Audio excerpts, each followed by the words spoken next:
A Georgia councilman came out against interracial marriage after a local mayor was accused of racism. Now, that's weird going from one thing to the other, but as you're going to see in this story, how we get there is a little bit of an interesting ride.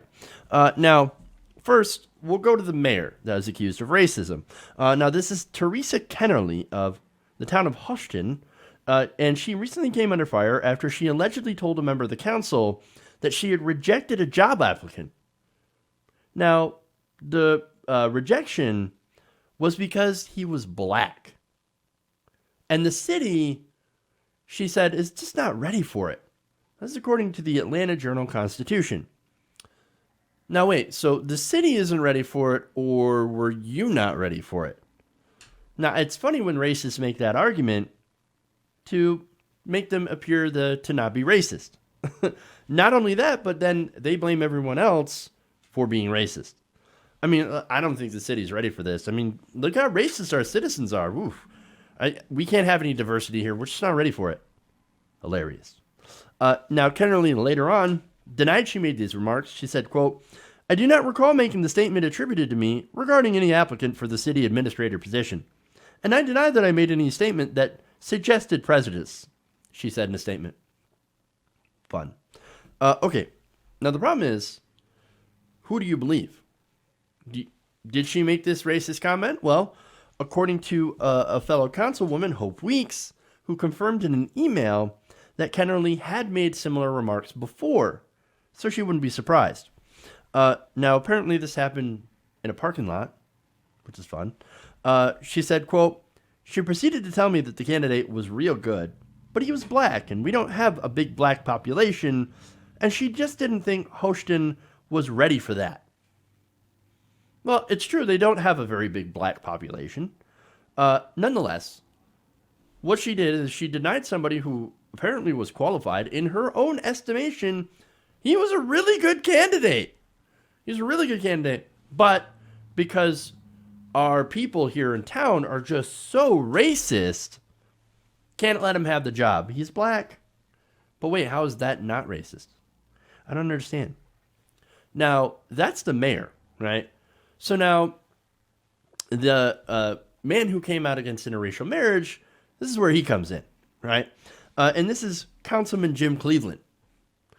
Now, Cleveland is going to come to the defense of the mayor and say this, quote, "I understood where she was coming from. I understand Teresa saying that simply because we're not Atlanta.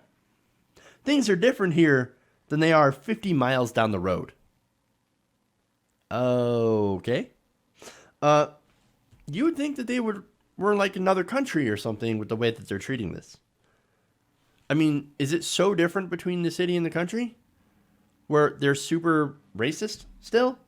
I don't know, man. Anyway, moving on. So now, who is Jim Cleveland? That's a good question. And why is he defending somebody who did something so seemingly racist?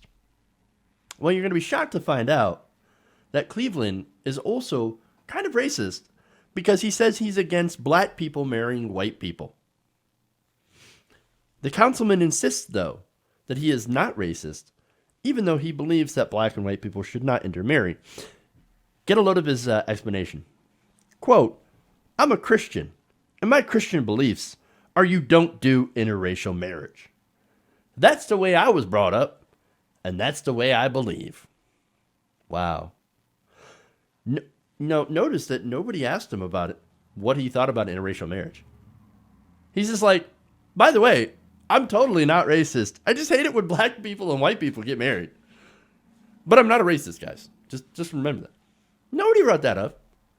He took it upon himself to bring up, like, oh, hey, guys, guess what? I hate interracial marriage. Oh, come on, man. Now, he has more of an explanation here. He says, quote, "I have black friends. I hire black people. But when it comes to all this stuff you see on TV, when you see blacks and whites together, it makes my blood boil. Because that's just not the way a Christian is supposed to live." That is literally the most, I'm not racist, but I mean, the most insane statement I've seen. I mean, come on, man. Oh, you hire black people, so you're basically okay with hiring them on to do labor or whatever, and you give them a paycheck. Well, at least you get a paycheck from it. And hey, you're good with having black friends, but God forbid, literally two people that care about each other, love each other, that happen to have different amounts of melanin in their skin get married.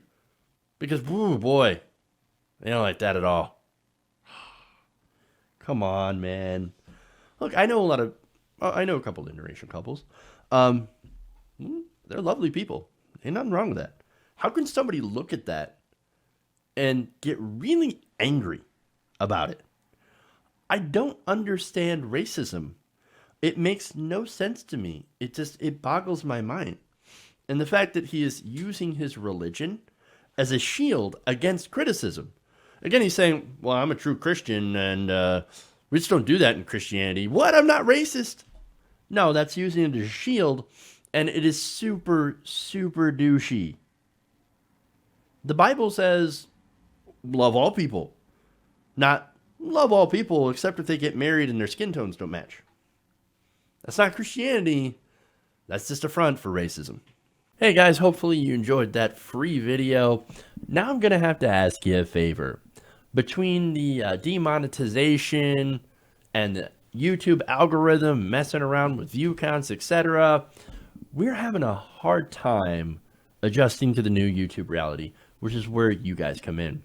See, we have a Patreon, patreon.com/TYTNation, set up to help us rely on you guys, the viewers, instead of big corporate ads.